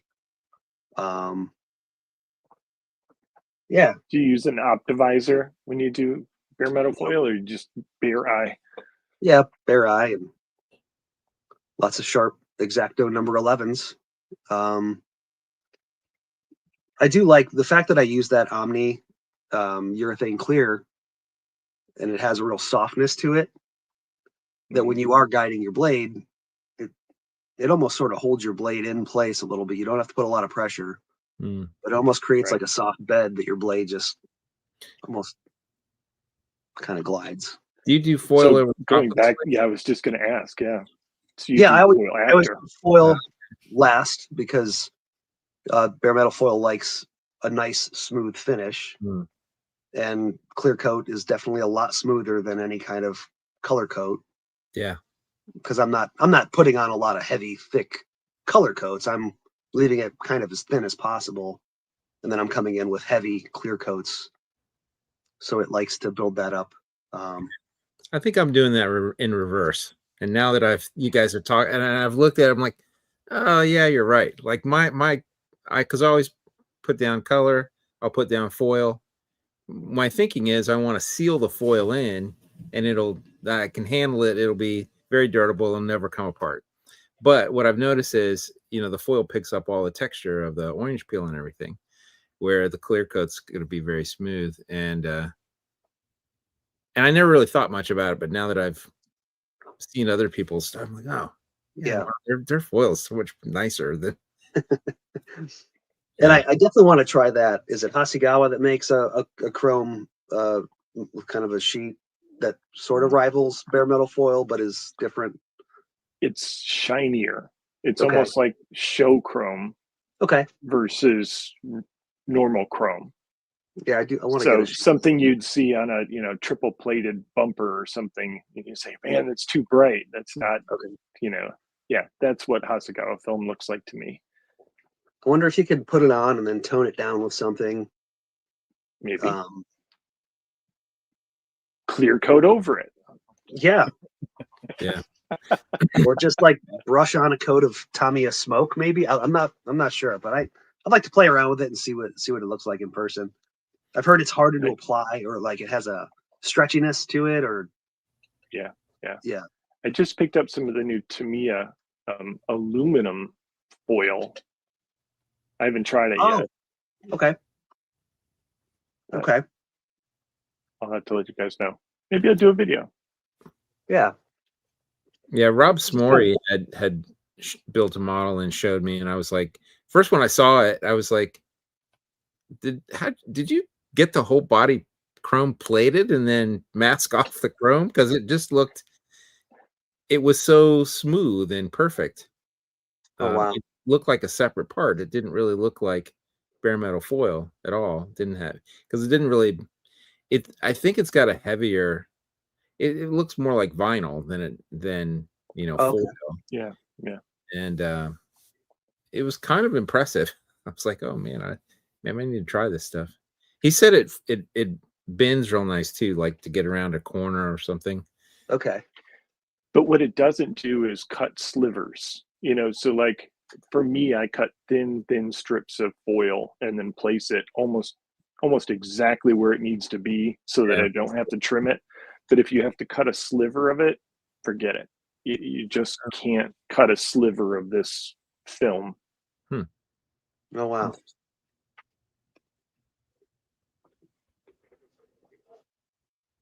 I did buy a pack of photo etched like razor saws, like really fine tooth little saws for, I don't know, it's like a piece of photo etch and it has a little fold over piece that creates a bit of a handle. And I saw them at a hobby shop and I figured I'd buy them. So I haven't found a use for them yet, but I've You'll cut seen open a door or something. People using them, so gotta have them. I've seen people cut panel lines with them. Okay. Because it's a longer, you know, so you can sort of get instead of like the back of an X-Acto or something to cut a new line with, to almost lay it flat like a saw and just kind of drag it, and that way you got a straight line. Huh. Well, does anybody here like to open panels? No. Me neither. I'm the opposite. I like to glue them shut sometimes. Yeah, exactly. It creates one less obstacle for me, but that's funny. There's so few, if any, examples of a model kit with that gimmick of functional doors. Yeah. If the doors function correctly, or if they do, they function twice, and then you snap the plastic hinge off. But that, you know, when I go to shows, like I just left the Gem City, I don't know, and there were a few builds there with open doors, and I'm like, man, what am I like? I need to step my game up, right? Like, Steve Perry had that El Camino, that 80s El Camino. That was really nice. And who else? Somebody else had one. Oh, Bob Jernigan, of course. He's kind of working on a different level. But just looking at the door sills, I'm like, shit, maybe I need to try it once or twice. I've done a trunk. I've opened a trunk and made kind of a, I don't know, maybe someday. Yeah, I remember seeing that El Camino. That was super cool. Yeah. It was kind of like a relatively like a mundane, you know, kind of 80s vehicle, not a flashy color scheme at all. It was just sort of black and maroon. But man, that thing was super. It had the fold down tailgate. I mean, yeah, it was really, really well built and really highly detailed. Yeah, it was. It was good. I appreciate when somebody goes to an extreme level on something that's on a subject matter that you would otherwise just sort of pass by. True. Yeah. Speaking of a subject matter that was somebody would pass by, we talked about this because it has a plaque behind it, but it was the only picture I could find of it. Yeah. It's the I've seen a bunch of people build the GTI version that Revell did. This is the Revell kit, right? Yeah, correct. Yeah, so, but I have a cabriolet because, of course, I want everything. But like, this might be one of the first cabriolets I've seen done. And okay. You know, and again, it's one of your models where you've added a little bit of subtlety to it because those flares aren't in the kit. This obviously where's my mouse at? This little headlight eyebrow. Yeah, the eyebrow. That's obviously not in the kit either. So. And I'll point out that the body kit, which I think would be called the Cabriolet Clipper in some markets, that again came from White Chocolate, the guy in Spain. Right. And I don't know his first name. But just the fact that he made this trans kit, I ordered a couple of them. Again, they're 3D printed body cladding parts, larger bumpers. He gives you probably 2 or 3 different grills. You can get one with the badge, without the badge, one with the eyebrow spoiler. So because I was part of this sort of Volkswagen tuner scene, we'll call it, when I was younger, this stuff speaks to me big time. So I wanted to go with some sort of odd pastel color scheme. I think I had it down to this, or like a pastel yellow. And Schmidt wheels, which are kind of common in the German tuner scene of Volkswagens. Those came from that same guy out in the Ukraine. I think it was Diolix production. If you guys ever buy stuff from him on eBay, his wheels are pretty excellent. And so, yeah, just brown top, brown interior. Had a lot of fun. The license plates, I don't even know why. I decided to put them on with magnets so they can pop on, pop off. Everything else, I think, is pretty much kit based. Pretty stock engine bay. But yeah, I was tickled when the guys at Buckeye Scale Auto Club announced me as a top 10 winner at that show, because there were a lot of quality builds there. So thank you guys very much for everybody who voted. Yeah, well deserved and really interesting. I mean, it's the only one I've ever seen built to that kit. And then that color combo, like I wouldn't have thought those colors would go together, but I was like, oh, that's really cool. I mean, it's just, Just looks right. Yeah. choice, interesting car. And also, everybody probably has a sheet of gold metal foil, bare metal foil gold, sitting around the back of their shelf. I dusted it off and I used it on that that side trim because I just thought it looked different and kind of fit the scheme too. So yeah. Yeah, unusual. What did you take pictures of, James? Well, I think the other thing I was going to say is because we are sort of talking about model shows, and one of the great traditions of model shows is what? Bringing something to a model show that's still gassing out. And so from what I read from the profile about this Bronco was the fact that you finished it in the hotel the night before at an East. So tell us a little bit about this Land Rover inspired Bronco that you did for the theme. Right. 2 years ago. Yeah, 2 years ago, NNL East had one of their themes, I believe, was that new Bronco kit. I had seen pictures online of people that take Land Rover Discovery 2-doors and put like a camper top on top and kind of create this overland, escape vehicle, so to speak. So I took the Land Rover 109, which is the Revell kit that had come out a few years back, and I borrowed the wheels from it. I actually replaced that Land Rover has a very unique opening on the side for its fuel filler. So I actually replaced that on the Bronco. And then obviously I set the wheels out to a specific width and height. And then I had to use the very iconic giant mud flaps that kind of go with that Land Rover. I scratch built the top, all with styrene sheet and like little styrene I-beam. And the sort of bay windows I created, that's just, again, the window shapes are cut out on my silhouette plotter. And then I just took clear acetate and painted it black from the inside to look like it's a window opening with privacy glass. And oddly enough, you showed the Volkswagen prior to this. I wanted to create a grille that looked mad or angry, and I used kind of an eyebrow look, just like I did in that Volkswagen Cabriolet, just because I thought it looked more European, so to speak. Yeah, took some excess Bronco stickers, put them at the bottoms of the mud flaps. Used two different. Delicate. What looks delicate? Yeah, I haven't broken off any mud flaps yet, thank God. I added a little paint to the tread of the tire because it kind of makes the tread stand out and maybe look a little bit worn or dusty. Right. I was going to say something about the Tamiya colors. There were 2 different shades of green. I did that on purpose. Just I think it sort of matched a picture I saw online of an actual Range Rover. Just kind of subtly different shades of green. So.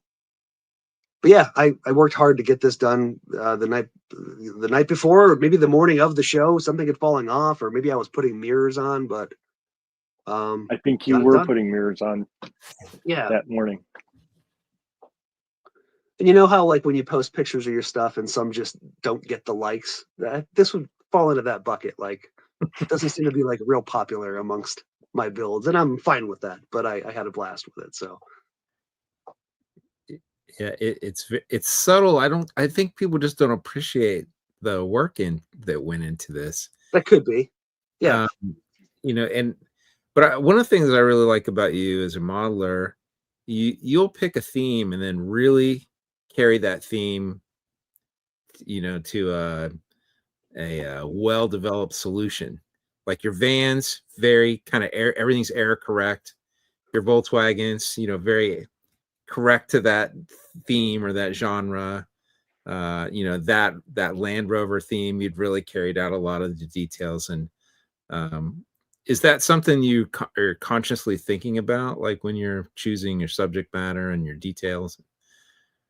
Yeah, I think so. I think um, if people say something about my model, like, "Oh my God, like I thought that was a real car," that's like the most ridiculous of compliments. That is something I strive for. I like authenticity and realism. But yeah, I'm just trying to, we have smartphones in our pockets. We're constantly scrolling. We have access to so much stuff. So the different pages that I follow, the Volkswagen pages, the Vanner pages, the whatever British car history buffs that I follow, you fall into all these buckets and you pick up so much that I just want to build something that captures some of those authenticities and something I can be proud of. So Very cool. I appreciate the And compliment. you like to overcomplicate everything. I mean, I'd probably get a lot more done faster if I didn't, but it's the journey. It's not the, isn't that what they say? Yeah. Do you find it when, go ahead. I was gonna say this is one of those overly complicated things because you swap what hand drive this is. Yeah, I don't typically build stuff for people or like what they say commission builds, but a nice neighbor guy said, my father-in-law had this MG and we've got a few pictures. I'd love to recreate it. Okay. Since the kit was pretty readily available, it's a Aoshima MG. I forget the exact year, maybe a 73. But it was the kit only comes as right-hand drive, so I had to swap the dashboard over. The color is dead on. The interior color is very unique, but this is the way the guy had it set up. It's got blue seats and the rest black. So black top, black door panels, and dash. The dashboard I kind of cobbled together. If you guys have seen, there's a guy on eBay who sells he sells a lot of dashboard decals. I know who you're For like talking about. $350 a sheet. And rather than just buying specific ones for the cars I want, I just buy sheets that kind of they could look like something else. So like, honestly, the two vents that you see in the center of that dash, those maybe came from like maybe that was an 86 Monte Carlo or something, but I was just able to like pluck some stuff from some of those sheets that looked close enough. And this guy was over the moon when I handed them the model. So yeah, I built it, and I think I maybe took it to a model club meeting, and that was it. It was gone. So I had fun building it. I'm noticing, did you paint the tread to look like had been on a dirt road? Yeah, I just did like, I guess what you'd call like a dry brush method, where you just pick a gray color and just kind of drag it over the outer recess or the outer parts of the tire. That way the tread looks darker and stands out a bit more. Genius. Well, I'm sure the military guys would say I'm doing that wrong, but you gotta start somewhere. Yeah, well, they are not here, are they? All right, they might be here. Do you do that on all your cars? Because I noticed it on the MG. I didn't notice it on the other things that you've done, but maybe I missed it. No, honestly, maybe most other builds, I might just take a file to the tire and just file down a little bit. But with the two you just looked at, the MG and that Bronco, I think maybe the only two. I think maybe one of the modern Ferraris I did from Alpha Models. And again, it's just kind of drawing out the tread pattern just by lighting, just making it lighter. Right. On the worn areas. Yeah, it definitely looked it looked very realistic in that photo of the MG, and it started to tell a story. Like I could actually see that car maybe driving down the English countryside down a light dirt road. Potential, if that's what was in your head, or am I just reading into? No, I appreciate that. I don't even know if that was necessarily my goal, but I'm glad I've got the pictures to remember it by. Like I said, I don't often build for other people, but that was one case. And then the guy actually said to me after the fact, he's like, "Oh, my father-in-law has a '68 Firebird. Would you want to build?" I'm like, "No, thank you, but no."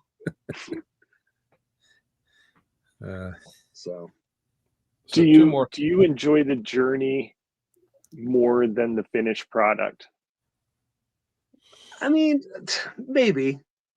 Yeah.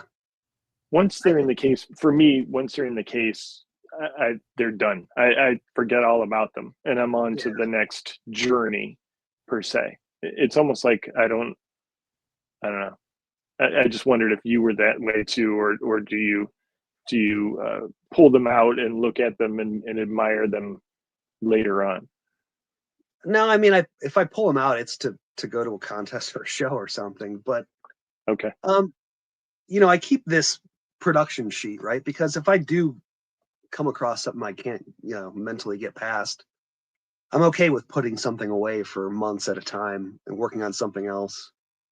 Sometimes the problem you have, it goes away, or you don't care as much. Like, how am I going to get XYZ done and to look this way? And then 2 months down the road, you might go in a total different direction. So like I'm totally okay with having a model 75% done. I've got a few like that I haven't touched in years, but I'll come back to them sometime. So I do like the journey, if that makes sense. Okay. I've got two I more. sometimes get the hurry up and finish it itis too. Yeah. And I always ruin them in the last 5 minutes or something, You're that guy. And I suspect there's not a whole lot to talk about here because these are alpha kits, so they're not going to necessarily be the things that were horribly modified, but they're still like really sharp models anyway. And you seem to have a fascination with the 812 platform. Yeah, I've done 2 of them, and they keep coming out with more variations now. There's a TDF, and now there's a F12 they're coming out with. I'm like, God, this is going to cost me an arm and a leg.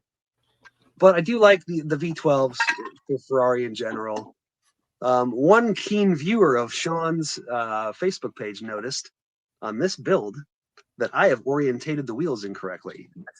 The wheels are directional, and if you look at the direction of the rear wheel and the front, they are going in opposite directions. So I have to swap either the rear wheels or the front to make them going in the same direction. But yeah, I love the body style. I love the tail lights on these cars. They're so like mean, business looking.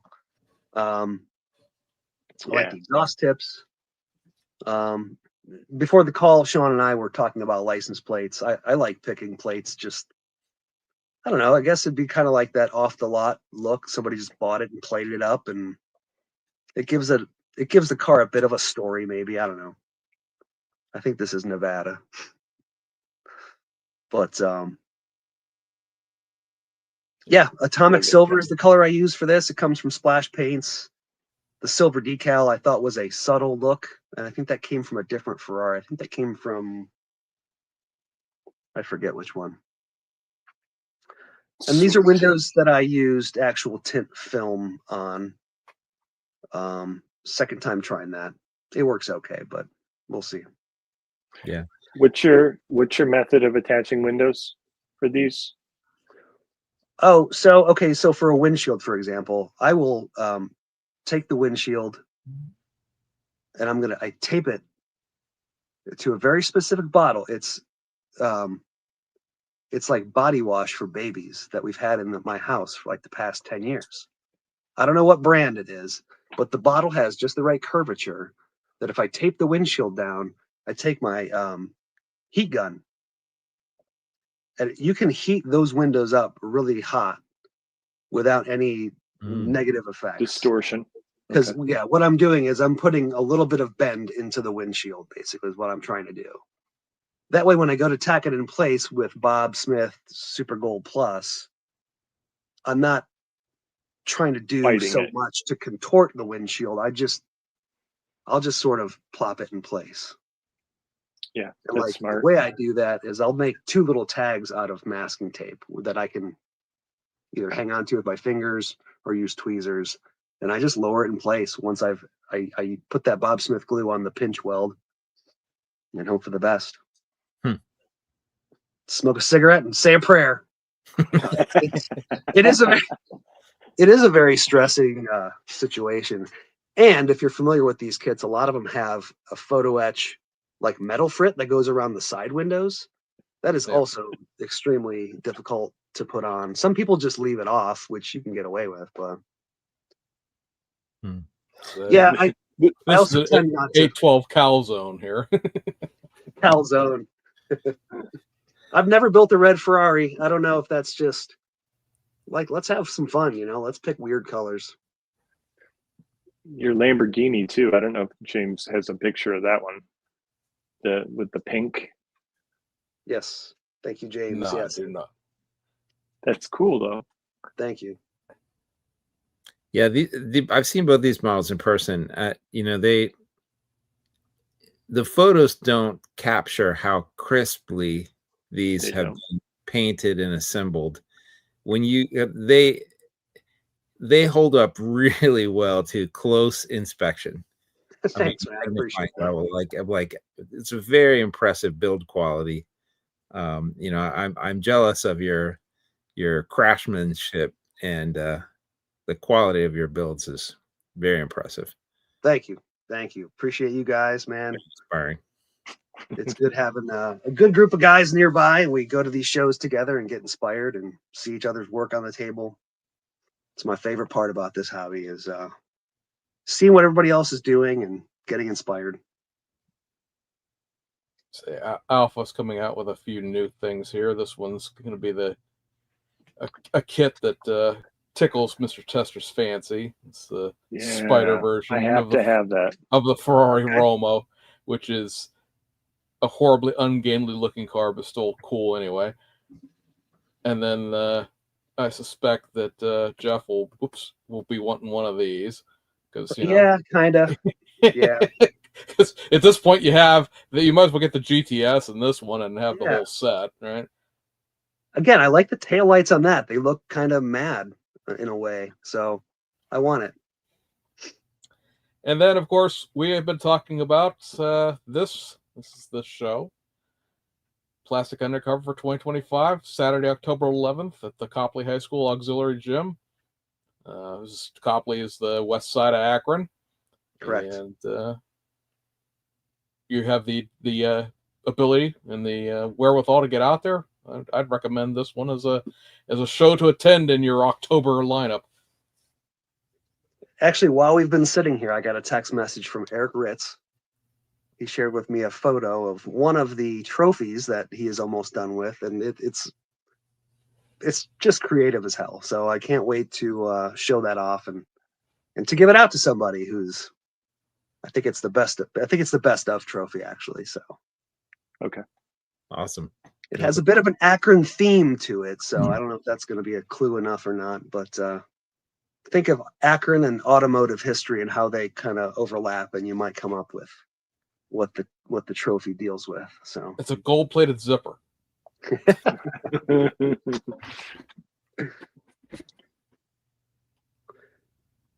Well, all right. So yeah, go ahead. James, ask him the question. I was say out the door question. We ask everybody. I don't know if you brace Jeff on this one or not, but we always ask the sort of lifetime achievement award build, if you will. If there's one thing that Jeff could build, or series of things, if it's that kind of thing, there's one project that you wish you could get done, or maybe it's a kit that you wish you could see made before you could do it. But at any rate, what is the thing that would be Jeff's definition of modeling on, if you shuffled off this mortal coil, what do we know Jeff by? It's the last build, so to speak. Well, I think we touched on it. Revell, make it happen. 92 Volkswagen Scirocco 16 valve. I'm going to make a little army of them in all the factory colors. I'm going to do customs. But yeah, I don't know. I mean, I think of a model that I built probably 8 or 9 years ago. I built a 69 Dodge Charger in like a blue metallic with a white vinyl top. And it's got those kind of factory hubcaps. I've always been so proud of that. I tinted the glass. That was one of my early attempts. It worked out really well. So if that answers your question, I think I might be kind of most proud of that for some reason. So very cool. All right, ladies and gentlemen, we have banged up against our timer here. The boys want to go to bed because they're not used to that night shift life like I am. So we want to thank Jeff for coming on and, being our guest tonight, putting up with our questions and promoting his show. And for the next episode, we have secured one of the YouTube's famous people, right? And somebody we've been trying to get on this podcast probably for 2 years now. We will have Brian Gugamos from BG's Model Workshop on. Nice. So looking forward to that interview finally getting accomplished. And to everyone who joined us tonight, we appreciate it. And we'll see you guys on the other side. Thanks for coming, Bob. Thanks, guys. Take care. See ya.